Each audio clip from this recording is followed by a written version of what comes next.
What's going on, guys? Speedy Mormon here from Complex, and today I'm joined by a very special guest. We have Herbo in the building. What's up, what's up? How are you, bro? I'm good, man, I'm good. The one thing I appreciate about Herbo is that it seems as if you're always ahead of the curve. And while everybody is trying to balance these brooms, you instead are balancing blunts. Yeah, man, yeah. How does this happen? I don't know, I always try to like not do what everybody else is doing.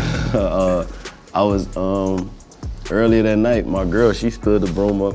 I started recording, I'm like, man, I'm not about to be the typical like everybody else who record and put it on the internet. I don't know, something just made me, I rolled a blunt, something told me just try to see if I could stand it up. It took me like 10 minutes, but I stood it up. It took you 10 minutes to balance that? Yeah. Damn. Is there some sort of science behind it? Like they tried to say NASA, something about the pole or something with the broom? Does the same logic apply? To completely be honest, I roll my blunts big, so they like fat and they like even all the way around, so it's not off balance. I could just stand it up and it'll stand right up. It ain't got nothing to do with gravity or nothing. Okay. That's all me, man. Word. So the album PTSD is coming out. I saw that you just turned it in, and normally before these interviews, I hear something of it, but I've heard nothing. Yeah. So what can you tell us about the album so far, PTSD? The album is gonna be a big project, and I think I'm glad that it's kind of like that, where it's like a silent killer almost, because we've been doing a lot of planning internally. Like my team, we know exactly how we gonna impact people with the album, but it's me spreading awareness to, you know, mental health, to PTSD. You know, I'm a product of poverty-stricken neighborhoods. Like I come from one of the worst neighborhoods in Chicago, so a lot of us are immune to having these mental illnesses, and we don't really like understand, you know. And I was one of those guys, you know. I was clinically diagnosed with PTSD, you know, through my therapist, and until I was really like aware of these situations, it was just normal. So it's important for me to really talk about my situation, my life, how it affect me, and hopefully it can help other people, you know. And how about features? Who'd you work on with this?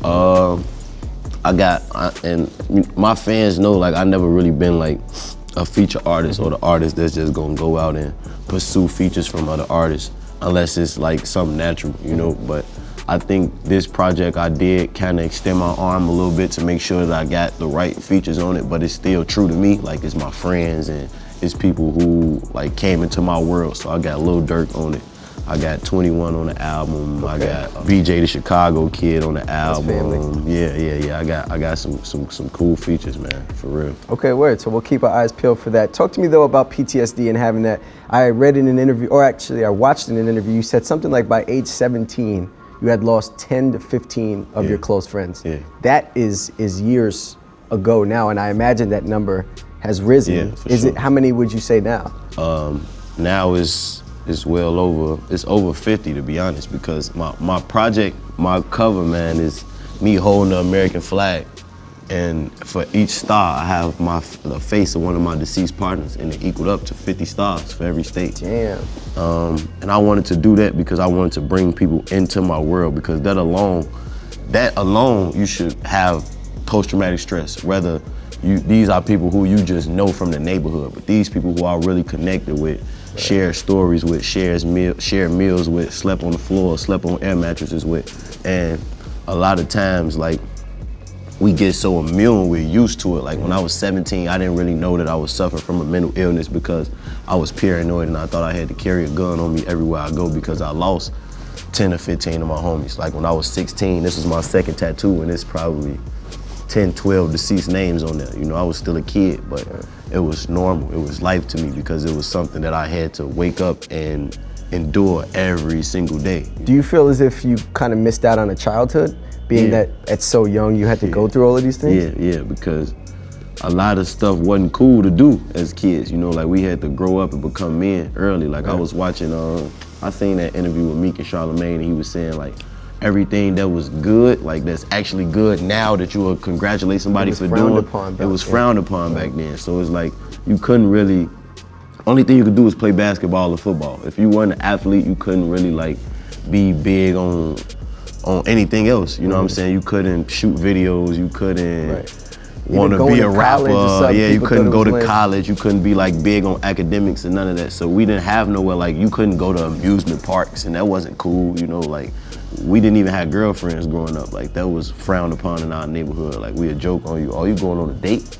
You feel me? Like, so I did miss out on the childhood. I went on my first date when I was 20 years old. Damn, 20 years old. And it was with my son's mom. That was the first girl I ever took on a date. Yeah. I guess my last question about the violence and the gun stuff is when you see so many crimes happening in Chicago and you see all of these mass shootings happening all over the country in schools and stuff like that, what do you think we should do? Do you think we should legalize guns and let everyone have them? Do you think we should make it more strict? What? I think, to be honest, man, I can't really like say, I mean, guns should be legal because it's our Second Amendment right to bear arms, but I feel that we need more resources. Like you can't just, a gun it's like this pen. This pen could kill you just as well as a gun can. I could take the pen and try to stab you and kill you now. We gotta get into the problem. You know, we gotta talk to these kids and get them resources. And a lot of these kids who suffer from anxiety and feeling depressed and left out and having separation anxiety and feeling abandoned in a sense where at school, this is their only sense of family, unity, love. Sometimes their only meals, community. So if they're being mistreated here, along with out in the rest of the world, they're gonna feel like there's nobody on their side. So I feel like even guns, having them legal or illegal, that's not the problem. We gotta really get out here forefront, put 2 feet into what the problem is and try to fix it from there. Like we gotta give these kids more resources, whether you white, black, brown, we all suffering from these mental health illnesses in some kind of way, whether it come from you witnessing murders, whether it comes from you not getting enough love at home, you know what I'm saying? So we gotta really like understand each other. I think that's the problem. For sure. Let's rewind back to the beginning of your music career. Before you were G Herbo, you were Lil Herb. Before that though, did people used to call you Lil Heron? Yeah. Where did that name come from? I got that from one of my older homies from the neighborhood, man. He's like, when I rap, he said it was dope, like Heron. He said I spit dope. So it's like, you know how somebody say I spit crack? Right. Like you spit real dope. So it's like, I don't know, I ran with it, man. I knew what, I come from a poverty-stricken neighborhood where drugs is like the highlight of our community. So I know what heroin does to people. I've seen it. So it's like, for somebody to tell me that my music, my raps is like heroin, it's like it have you mesmerized and you want more of it, you want to hear more. So it's like, I just ran with it, man. I liked it. But my mom, my aunts, they hated it. She wasn't feeling it? They ain't like it at all. So I'm like, I'm just go with Lil Herb. Man. And then what made you make the jump from Lil Herb to G Herbo? You know, it's so crazy, bro. Everything happened naturally. Like I don't think I was fully focused on rap enough to really be like, all right, I need to make a stage name. I need to do this, I need to do that. I think like just me being Lil Herb came from my real name being Herbert. And G Herbo came from me growing up, maturing as a man. Like a lot of I grew up and hung around a lot of guys older than me. Like my brother, I hung around him a lot. He 5 years older than me.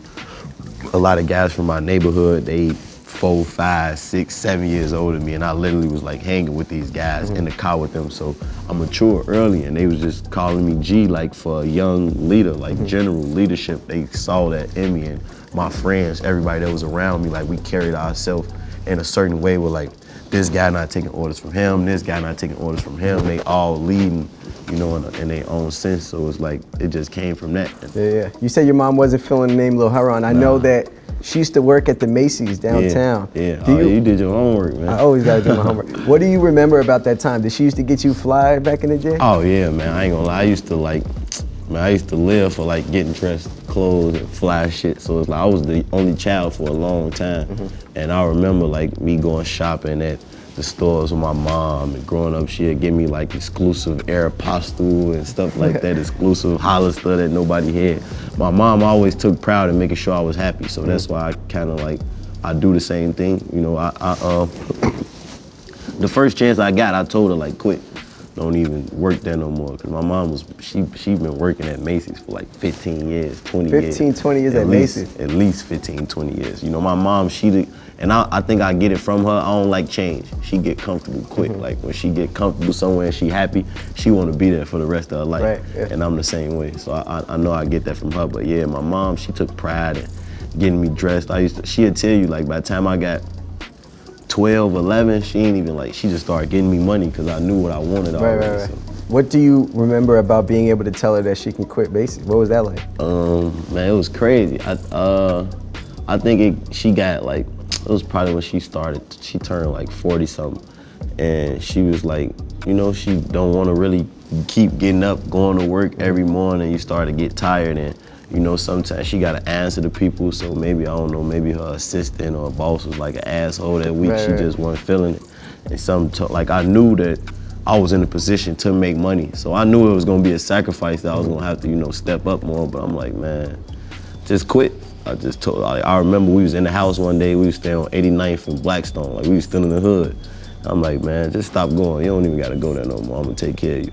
And she was like, she was super happy. Like, I think she started crying and stuff like that. But ever since that day, she just never went back. Word, that's love. You used to have a cousin that worked at a library? Yeah, I did. Is that maybe a part of the reason why you think you're able to put words together? Yeah, definitely, man. That's crazy. You know a lot of shit, bro.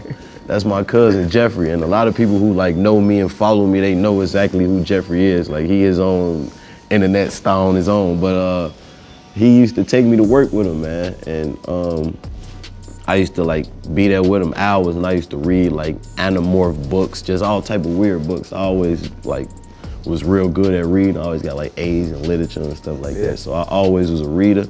And I feel like that did kind of help me, because I know I spent the entire summer just reading books, because I was the only child for a long time. So I used to be bored, and all my cousins would like come get me, and I'd just be there with my grandma, and they'd probably feel sorry for me, like, oh, come hang with me for the day. So I used to go to work with my cousin, and literally like the entire library loved me, because I would just sit at a table and just read for hours. I probably was like, man, I had to be at least 8 or something like that, and I just read like books for hours. How do you remember that? That's crazy.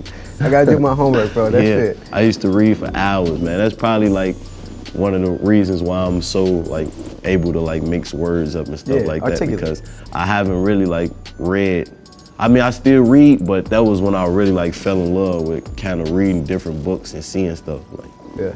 I know growing up you said that some of your influences or people you like to listen to, Joel Santana, Jay-Z, Lil Wayne, what made you gravitate towards some of these artists? I don't know, man. It's like I was always mature for my age, so I grew up watching like gangster movies and stuff. First it was movies, so I always got like my style and the way I wanted to talk and dress from like watching these gangster movies growing up, and just seeing like hearing stories about my uncles. I had a great uncle, my grandmother's brother. He was like a super gangster tough guy. My grandfather, my mother's mom, he was like a gangster. So it's like I always mesmerized kind of like being the cool, swaggy dude. And then when I fell in love with music, it was Wayne and JuiceWRLD and those kind of guys who was like, that I looked up to in my era that were doing that. You know what I'm saying? That had the flat cars, the girls, and was able to like talk about their life, like gangster stuff, in a sense where it made sense and it made you want to gravitate to it. For some reason, I was mature, so like,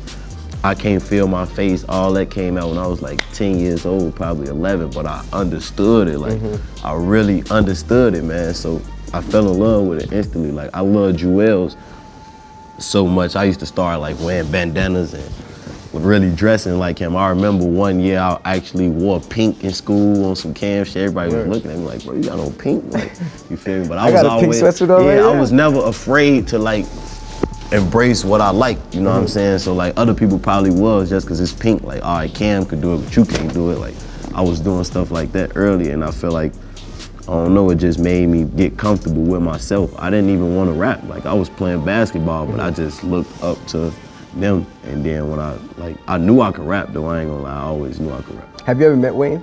No, I haven't. Well, matter of fact, I haven't like formally met him, but we've been in the same room before. Like, I think he was performing on his way to stage, and I was hollering at Mac Main for a second. Do you think that he knows who you are? Because I don't know, he was just on a podcast and he was saying he doesn't know. I literally seen it. 21 Savage. Yeah, he doesn't know none of these people. I seen that. That's why I can't really say I don't think so. That would be like a highlight of my life if I found out that he did know who you were. What's the status of Chicago musically right now? Would you say it's in a good place, a bad place? Chicago, it's in a good place. I think, you know, we got Dirt, we got Chance, me, Polo G, Lizzie Osama, we got Anne Marie, we got, you know what I'm saying, Queen Key, Tink, like so many artists from Chicago that's bubbling. It's been like on a platform where they've been like mastering their craft or just bettering themselves for the past couple years. So I think Chicago is in a good place. We got the SBG Chemos, you know what I'm saying, the Rising Stars, you know, so I feel Chicago is in a great place musically. I feel like if we unite together, Chicago music could maybe one day be what Atlanta music or New York music is, because they stick together and they help each other. They always lend a hand. Like, I'm not gonna say some of us don't, but I feel we all need to, no matter the egos, and just make sacrifices to help each other. Sure. Do you have a special relationship with certain cities? Are there any cities in particular that you feel a special bond to? Yeah, New York for one. I love New York. I love the East Coast, period, man. I ain't gonna lie. Like, pretty much every city on the East Coast, from New York to Philly to Boston, Connecticut, like, I'ma always have a love here because this is where my core fan base started. Like, my first shows I ever did were in these very cities. And I got a special love for New Orleans for some reason. I don't know, I love New Orleans. I got homies there where I just go visit them all the time. Like, I've been in New Orleans times where I didn't have no business out there, just kicking it. I think, yeah, New Orleans, of course, the East Coast, and Chicago, man, of course, you know, but yeah, I do feel like I feel special connections to those cities. One thing I was laughing about when I was doing my research is it seems like you have a close connection with a lot of these, you know, Jerseys and New Yorks and stuff, but one place you should definitely stay away from is Gary, Indiana. Oh man, I got like bad luck with Gary. Every time you go to Gary, something happens. Oh yeah, you ain't lying. You should I just had like 2-3 incidents in Gary, man. I just went back out there recently. I ain't gonna lie, I definitely went back out there. It was smooth that time. So. Okay, so nothing happened. Yeah, so maybe you're in the clear now. Maybe I'm in the clear, but I don't know, maybe then in the past 2 or 3 years, yeah, we had bad luck in Gary. I don't know why. Yeah, Gary is not the place for you. Yeah, we was getting fight after fight in Gary, like every time we went there for some reason. But I love Gary, so if y'all watching, I love y'all, man. You know, it's all good. Word. Did you ever expect to be what people consider as relationship goals? You said growing up, you didn't even. Nah, I never. It wasn't cool to have girlfriends. Now, your relationship goals for a lot of people. You know what's crazy? Like, even though I never had a girl, I always knew how to treat a woman. You know, I grew up around women. My mother, my grandmother, my aunts. I grew up literally in an all-woman family. Like, it's probably 5 males in my family that's still here to this day. That's group like old uncles and stuff like that. So I always knew how to treat women, but I didn't ever think that. You know, I always knew I wanted a wife and kids and shit like that. But nah, I ain't never think that I'd be considered relationship goals, because I'll just be me, man. Like, you know. Do you think it's difficult having a relationship that's public, where people are always watching and, you know, looking at you guys? Yeah, I would say, especially if you don't know how to adjust to it, but because I'm the kind of guy where I don't give a fuck about what nobody think about me, you know what I'm saying? Because I know what kind of guy I am, and what I do every day when I wake up. I try to be better than I was yesterday. And the internet and the people on the outside, they try to judge you and they want to put you in this particular space. So if you mess up one time, you automatically labeled as that. So I really don't like pay attention to it, and I be trying to tell my girl, like, you gotta kind of break out, because she, you know, she a woman and they're emotional, and they don't want people to think of them a certain way, especially if they're not like that, you know what I'm saying? So I feel it's a challenge. You gotta balance it, you know what I'm saying? You gotta watch what you put out there, because people will get it and turn it into something completely different. So I do feel like it's more difficult to be in the forefront and have a relationship, because nobody perfect. You gotta be perfect for them and be perfect in your relationship. Right. So it's like a double job. For sure. I always enjoyed hearing you tell stories about your relationships with women, like on Vlad TV and some of these old interviews where, you know, girls would be mobbing in the hotel lobby and stuff like that. Do the groupies now respect the boundary? Do they know that you got a girl, or are they still coming full force? To be honest, they do. Like, you're gonna still have the crazy wowers who just act like they don't care, but pretty much everywhere I go, somebody talk about my girl. Everybody like, oh, your girl's so pretty, and yeah, so they do respect it, I feel like. And I think a lot of times people want that, you know what I'm saying? So they strive for people who had it, and maybe they think if they take you away, you could be that. Exactly. So like, I don't know, I feel like some people respect it. A lot of times girls don't, but I always get, well, sometimes they don't. I always like get away from that. I don't like when I take pictures and it's a group of girls, I'll be like this. Like, hands not straight, like this. Yeah, like straight narrow, but I feel like it's probably like 60-40, like 60% support it, the other 40 might not. Okay, that's fair. Yeah. Do you recommend decorating hotel rooms, or? I do recommend it, man. You gotta make the best out of every situation. How many times have you decorated a hotel room? Probably too many. She getting tired of it, man. She getting tired of it now. You gonna have to switch up the vibe? She just said yesterday, like, you better not decorate no hotel room again. She literally just told me that, but I probably decorated at least 4 hotel rooms, at least. Damn, bro. At least 4. Do they help you get out the doghouse? Like when she's mad at you, you throw the balloons and stuff in there? Yeah, it works. I ain't gonna lie, it do work because she know, like when I met her, I had to grow into like the romantic and understand like, all right, do this. Just surprise her with flowers, she gonna like it, you know what I'm saying? Like I wasn't that guy at first. Right. You kind of said this earlier, but you were never really a big internet person. Do you think that you'd have social media if you weren't an artist? Would you be on? I say that all the time, I probably wouldn't. I How would come? just, because people, I feel like so many people judge you or feel like they're connected to you or a part of you in a way.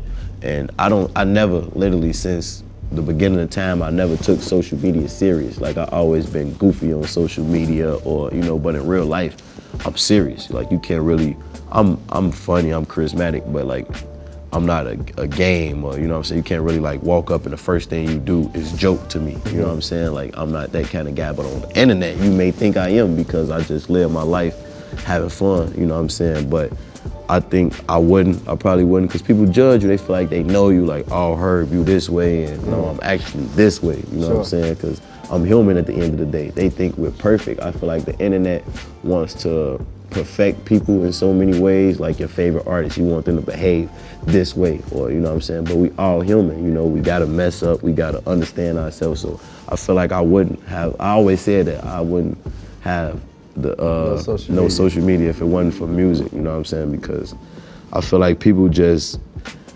they want to drain that energy out of you. Like I feel like I could be this great guy and, you know, put forth this positive influence and this everything for so long, and the one time I do something, all these people who once loved me will hate me. And I feel like if you genuine, it don't matter. Like the people who I care about, you're human. Everybody could afford to mess up one time, and I still have genuine love for you. I'm not gonna bash you and say, oh, you an asshole, you fucked up, you did this, you did that. And I feel the internet, they do that. So it's like, it's a love-hate relationship. I love everybody, but I don't take it personal. Like I really don't love the feedback that I get on the internet because I know it's not really genuine. Yeah. Obviously, some of you have a very special relationship with Lil Bibby. And another Chicago artist, JuiceWRLD, had a great bond as well.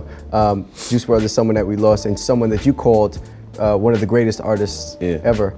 What do you remember about JuiceWRLD, and is there something that he told you maybe that stuck out to you that made you know, wow, this kid is special? I mean, I ain't gonna lie, bro. I'm a people person, so I kind of like just hanging around somebody, I could just observe and see what kind of person you are. Like, Shorty was just a genuine dude through and through, you know what I'm saying? Like, he really loved music, he was passionate about what he did. He wanted to, like, make people happy. Like, he didn't really care about, oh, let me be that nigga, because Shorty was that nigga. He could have walked around with his chest poked out as much as he wanted to, but he never did that. He never once treated anybody differently, or he wanted to like make people happy through his music. You know, you could walk around, like he was JuiceWRLD. He was that top tier artist, and he didn't carry himself like that. He carried himself like a regular dude. So I feel like with seeing that, it'll humble you. You know, it'll make you humble. You know what I'm saying? Because I feel like I'm a humble guy, but I don't really like, I'm not just normal. Like I gotta balance out being G Herbo and being Herbert Wright. You feel what I'm saying? Like I feel he didn't even know how to balance out being JuiceWRLD in itself, because he was such a normal dude. He was still a kid, to be honest with you. You know what I'm saying? And just watching everything he did, how he recorded, you know, like he really was passionate about his craft, you know what I'm saying? Like really passionate about music. I never met nobody. He just started recording music 2 years ago. I guarantee you he had over 1,500 songs, well over 1,000 songs. Like how you even gonna get 1,000 songs out, bro? You know what I'm saying? So Yeah, Shorty was different, and I really do. I meant it when I really called him, like, because me seeing with my own eyes, he was the best artist that I've ever seen record. He made music that made people happy. He made music that made people sad. Yeah. So like, yeah, Shorty was different. You know what I'm saying? That was my little brother for real. When was the last time that you saw him? The last time I saw him, I think, was at his place, at his house. We was kicking it at his crib and just goofing around. We always used to goof around. He'd make me do shit I would never do in a million years. Like what? Playing with fucking Star Wars shit, the little long. The lightsabers? The lightsabers. Like, I would never do that in a million years. Like, JuiceWRLD had you playing with lightsabers? He had me playing with lightsabers, and I was having fun. I ain't gonna lie, I was having fun doing that shit, man. It's crazy. Like, he had me doing like all types of crazy shit coming out of my comfort zone. I got in a motorcycle accident fucking with that kid. I never ride a motorcycle ever. Like, what happened on the motorcycle? I was riding a motorcycle. I was going like 50 miles per hour just because I was with him, and he loved motorcycles. This kid go spend 50,000 on bikes, and he just had bikes outside. You go over his house, you gonna want to get on the bike because he having fun and he doing all this. So I learned how to ride them. I learned how to ride the bikes. I got on a motorcycle accident fucking with him. Like, he used to make you do crazy shit, bro. Like, shit you probably didn't even want to do, but you just gonna do it because you love him. You know what I'm saying? Like, he was the kid. He was a millionaire, bro. I think on his birthday, he went to the desert to go shoot rifles. Like, he wanted to do what made him happy. You know what I'm saying? Fun shit. You know what I'm saying? So that was the last time I felt like one of the last times we kicked it and hung out with each other. He actually, man, he had a birthday dinner in Chicago.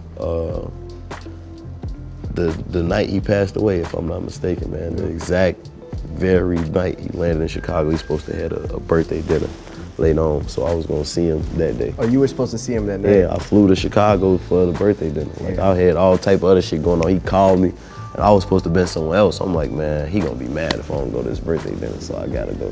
Damn. How'd you find out the news? I don't even know, bro. I don't know how the fuck I found out. I don't know, man. I didn't even believe. Matter of fact, my girl called me.